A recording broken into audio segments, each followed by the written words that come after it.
Hello and welcome back to the course. I'm Dr. John Hoagland.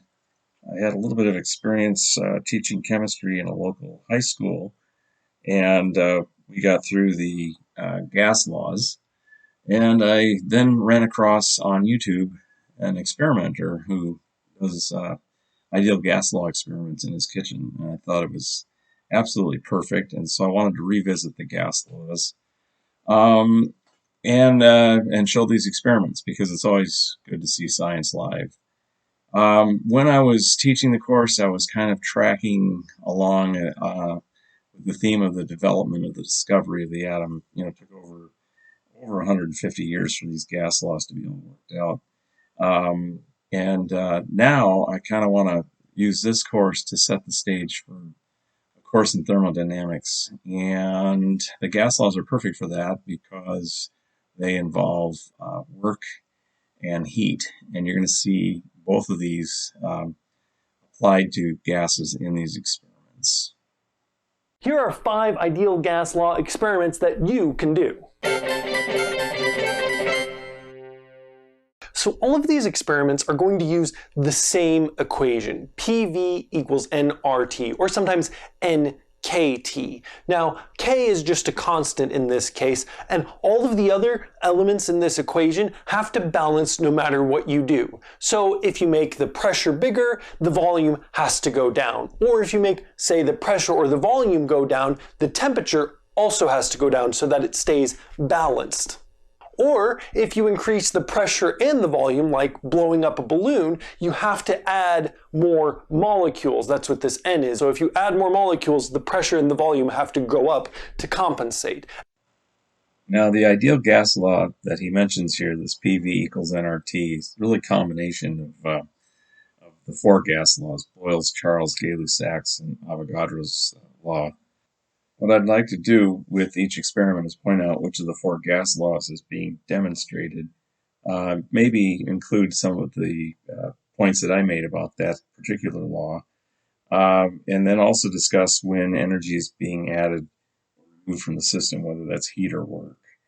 He mentions that he has 5 gas law experiments, but he's going to add a zeroth law, which is that the PV, the pressure times the volume as he blows up the balloon, is related to the number of molecules that he's putting more gas into the balloon. This is actually the last law, the Avogadro law, and it's kind of the most important, even though he doesn't give it a lot of time. It reemphasizes that in the end, it was the gas laws that led to the idea that there's a large number, an Avogadro number of atoms in each gram atomic weight of a gas. So I may recap a little bit on the discovery of atoms that followed this with Dalton's law. If you increase the pressure and the volume, like blowing up a balloon, you have to add more molecules. That's what this N is. So if you add more molecules, the pressure and the volume have to go up to compensate. And that is our number 0 experiment. So it's not exactly number 1, obviously, but it's the basic idea here. So if I increase the pressure in my mouth, I can make the volume in the balloon go up. See, not exactly an experiment in the traditional sense that you would imagine it. Okay, recapping that a little bit, he increases the pressure and the volume of the balloon. He's got a form of the ideal gas law that's PV equals capital N KT. It's still just the number of molecules times a constant times temperature on the right-hand side. But in this form, PV equals nRT, that number of molecules is expressed as a multiple of moles of molecules. So I'll get to that in a second here. But the other thing I want to keep in mind is that he's putting work when he blows up a balloon. And if he's holding the temperature constant, the volume and pressure are going up, directly proportional to the number of molecules going up. But it's possible that some of that change in pressure and volume might be going into a rise in temperature as you put work on the system. And I'm talking about temperature not just related to his breath. So again, got to keep track of possible sources of energy in this system to maintain the variables constant in the experiments. So let's recap some of those variables that we have in the ideal gas law. So our variables so far are pressure P, volume V, temperature T, and then the mass converted into number of moles, little n. If you knew the number of atoms you had, then little n would be that number of atoms divided by the Avogadro number. But usually what you know is the number of grams of gas that you have, in which case you divide that mass in grams by the gram atomic weight to get the little n. So we have the ideal gas law, and I want to break it up into the component laws that are making it up: Boyle's, Charles, Gay-Lussac, and Avogadro's law. And then I want to do that in a historical way, so I'm going to present his experiments in the order that these were discovered. Each piece of the ideal gas law was discovered historically. We had Boyle's law in 1662, which said that the pressure is inversely proportional to the volume, or if you'd rather, the volume is inversely proportional to the pressure. You can express that as the pressure times the volume is equal to a constant. The experiment was run under constant temperature. In 1787, that was 1662, in 1787, we had Charles' law, where the volume of a gas expanded with temperature. As the temperature increased, the volume increased. And that was for conditions under constant pressure. And then we had Gay-Lussac's law in 1809, where the pressure was proportional to the temperature for a fixed volume of gas. All three of these laws were derived assuming that the amount of gas was held fixed. So the amount of gas in all three of these experiments was a constant. The mass of the gas was constant. They used, in each one in their own experiment, at least kept the mass of their experiment constant. So with these experiments and with the understanding that all of the experiments involved a constant amount of gas, we can get a simplified relationship that the pressure times the volume is proportional to the temperature. And if we use a constant, that is PV equals a constant times temperature. So back to the experiments, I'd like to start with Boyle's law, which is actually his experiment number 4. Number 4 is going to be volume changes pressure. Now, what you're going to need for this one, mini marshmallows and a dosing syringe. The great thing about this is you can put stuff inside of it. Ooh. You take your syringe, put a marshmallow in it. Then what you do is you place your finger over the opening and press the plunger down. You see how the marshmallow gets scrunched down? That's because as the volume goes down, the pressure outside the marshmallow goes up and collapses all the tiny air holes that are in the marshmallow. Now, if you release it, the marshmallow goes back to normal.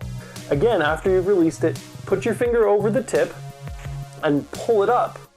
And you'll notice that the marshmallow is now inflated, it's puffed up. The opposite effect is happening. As I pull the plunger up, the volume is getting bigger, and so the pressure has to go down. So all of the tiny air pockets inside of the marshmallow are now pushing back out. And again, when you let it go, the air pockets are totally ruined, and you have a very squished, funny marshmallow to eat. Great. Recapping just a bit, Boyle's original experiment. So we have a famous experiment that Boyle did in 1662. He had gases, a set amount of gas that he put into a pressure vessel that he could adjust the pressure inside of it with springs, with loaded weights on a spring piston. In fact, his experimental apparatus was designed by Robert Hooke, who gave the famous laws for springs: as the stress, so the strain. So they were working together. The spring piston, you could add weight to it and increase the pressure on a gas below. And he already knew that he had to keep a couple of variables in this experiment constant. He kept the temperature constant in this case, as well as the amount of gas going into the cylinder. He kept that fixed. So he put the gas in the cylinder, close the stop gap, and then as he did this experiment, he worked to keep the temperature constant. And this is the way his experiment worked.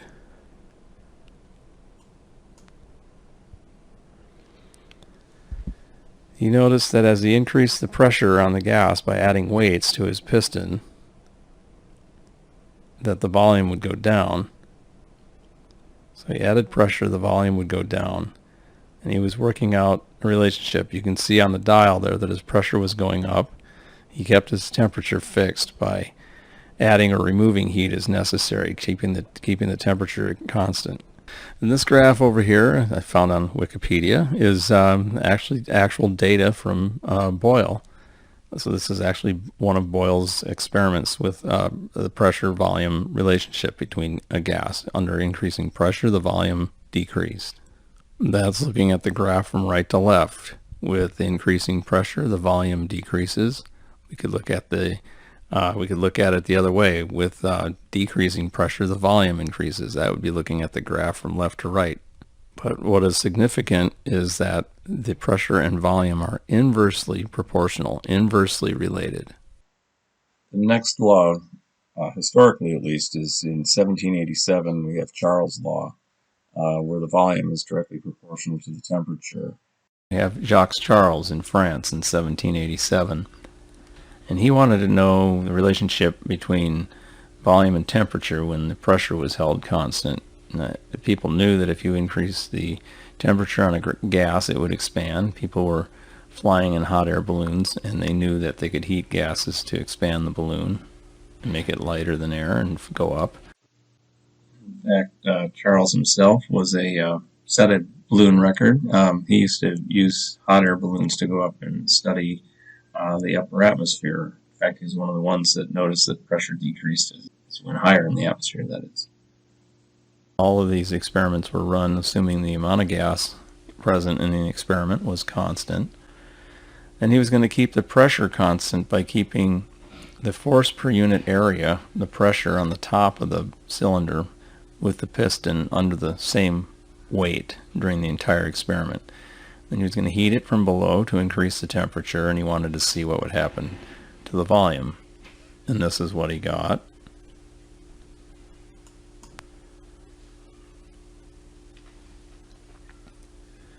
As he heated the gas and the temperature increased, he noticed that the volume increased. And the relationship that he got was directly proportional. It was a line. Remember, he didn't know if he was going to get a parabola or what he was going to get. So he got a line between volume and temperature. So he knew that he could say that the volume is proportional to the temperature, and if he knew that constant, he could say the volume equals that constant times the temperature. So this is the result of his experiment. So this is his experiment number 1. The next example, which would be you have a fixed pressure, because this is basically right at atmospheric pressure, and you change the temperature drastically, you can get the volume of this to change. Now, normally you see this done with liquid nitrogen or waiting a really long time to put it in the freezer, but I have a funner one. As you may know already that I am a fan of canned air because A, it's actually not air, it's difluoroethane, which was very useful in my previous experiments, but it's also very cold. And it says right here to hold can upright and pull trigger to clear valve of liquid. Now, of course, I'm going to break the rules, which is not safe, so I'm going to hold it upside down and squeeze it this way. And you'll notice that you see a mist that comes out. Now, that is a super cool liquid, and if you get it on your hands or on your face, it can cause frostbite immediately, and so you should treat it with a lot of caution. But if you want to do something to, say, cool down this balloon really quickly by changing the temperature drastically, all you have to do is spray it on the balloon. The balloon will cool down very rapidly. And as you can see, it's shrinking.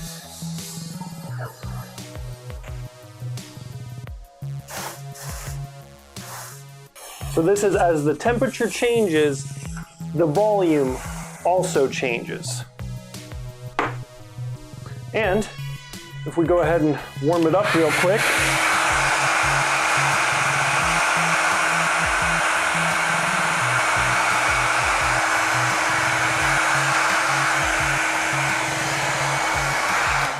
the balloon turns to, again, back to its normal size. So the relationship that Charles got was that the volume increased as a constant with increasing temperature. So again, now he's got a linear relationship that is directly proportional.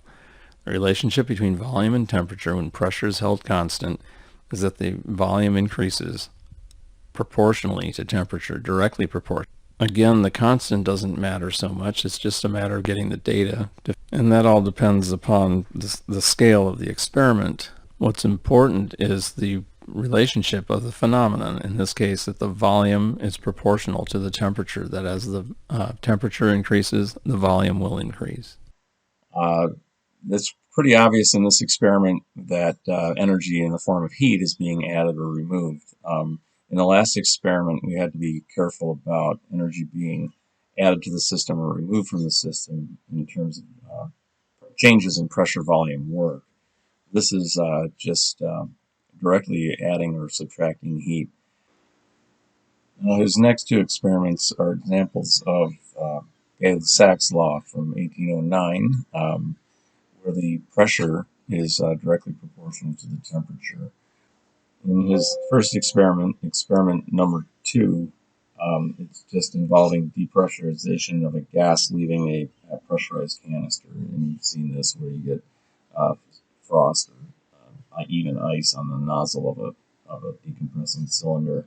It's a little bit more complicated than he presents here because there's actually not only a change in pressure for a volume, but there's also a change in volume for pressure. So you have a pressure times a change in volume, and you have a volume times a change in pressure, and both are causing energy to drop out of the system, which is then dropping the temperature, which results in the freezing around the nozzle. Now, the next thing that you might notice is when you are spraying from this canister or any other canister like hairspray or cleaning fluid, if you go ahead and hold the trigger down long enough and just hold on to the sides of the container, you'll notice that it gets suddenly very cold. So what's actually going on here is the pressure inside the fixed container is going down. So what you do is you change the pressure and you get a temperature that goes down. If the pressure goes down, the temperature also has to go down. Word to the wise about using this particular brand in the way that I just have. Aside from it being somewhat dangerous, they also included a bitterant so that people don't huff this to get high, which obviously wasn't what I was after, but apparently I got a little bit too close to that balloon and got a really good whiff because, man, does my mouth taste horrible. And you can't brush it out and it just lingers in the back of your mouth and it makes you gag. It's really horrible. I've got my vent fan open now, but I should have done that sooner, so warning. The next experiment is also an example of Gay-Lussac's law. In this case, he's either heating or cooling a gas in a cylinder, and that's causing either the pressure to be expelled out the straw or to draw gas into the straw as visible through the water. For the next one, we're going to need to build a little bit of an apparatus. You need to get a small drinking water bottle, obviously emptied out, because we're just going to use it as a little volume of gas that we can change the temperature of. Next, we can drill ourselves a little bit of a hole in the top to put a straw in. And this we can just go ahead and use hot glue to affix the straw to the inside hole. Blah, blah, blah. Okay, and on the other side. So all you need to do is get a little straw glued into the top of a lid. It needs to be a small enough bottle. There we go. Insert this into here and just hold this. What should begin to happen is air should come out. It's not working. Still got some holes. Gotta do better gluing. How it burns. It burns. Yeah, that works. Put this in here. And what we should be able to do is Oh, no, that was me squeezing. We don't want to do that. Don't squeeze. That's not what we're doing. What I'm going to do is make it cold first. Now if I put it in here and then warm it up. Ah, look at that. That was fantastic. So what that's demonstrating is when I change the temperature in here, the pressure changes. So this is how the temperature and pressure can interact. If you change the temperature, the pressure changes. Also, if I put this in here and cool it down, it'll actually suck up water into there. And now if I go ahead and hold this, it'll bubble back out. And now I'm not squeezing, I'm just holding it. And finally, this last experiment, his experiment number 5, is also an example of Gay-Lussac's law, where he's going to be performing work on the gas in a soda bottle. And this is a little different than directly heating with a heat source or a coolant source. He's pumping a bicycle pump, and that's actually a pressure times a change in volume work. So you see the system increase in temperature, and then what I find most interesting thermodynamically about that is then you have a high-pressured gas system at a high temperature, and that temperature starts to drop, and that's because the entire system is cooling to the ambient temperature of the room. And then when he releases the pressure, then it drops right away back to the room temperature. So it shows what's rising the temperature in the gas law is actually the performance of work on the bicycle pump. For experiment number 5, counting from 0, you're going to need to have a little bit of an apparatus set up. You're going to need a 2-liter bottle, some kind of a valve, and a bike pump. I'm going to go ahead and start by poking a hole into the top here so that I can insert the valve. Like that. Now I could spend all day trying to widen this, but this is a pretty big difference. So I'm going to go ahead and widen it up with a drill. Careful, this is a surefire way to damage my hand. Okay, so once the hole is just barely big enough to screw in there, I'm going to go ahead and screw it down and then apply some glue. I don't want to use hot glue because hot glue doesn't usually provide a good enough seal for what we're going to need to do here. So probably what I'm going to do is just put a little bit of E6000 in there and crimp it down and wait for it to dry. There. Then clean up a little bit. After the glue is dry, it should look something like this. And you should be able to screw it on there, it's fine if there's a little bit of water, and increase the pressure. Now, a word of warning, these 2-liter bottles can hold 60 psi pretty safely, but they all start to fail at about 80, and it is super dangerous because it will explode and damage your ears and shoot shrapnel at you. So we're going to keep the pressure fairly low, lower than actually the amount of pressure that it's under when there's just the carbon dioxide gas from the beverage inside of it. So below 20 is perfectly adequate. You're also going to need a thermometer, about 20 degrees Celsius at the moment. Put it into the bottle and screw on the lid. Next, we're going to go ahead and pump it up to about 20 to 30 psi. Now I'm going to go ahead and start pumping.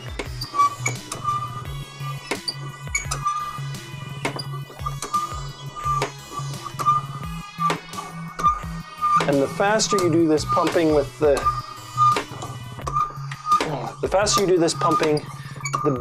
better results you'll get.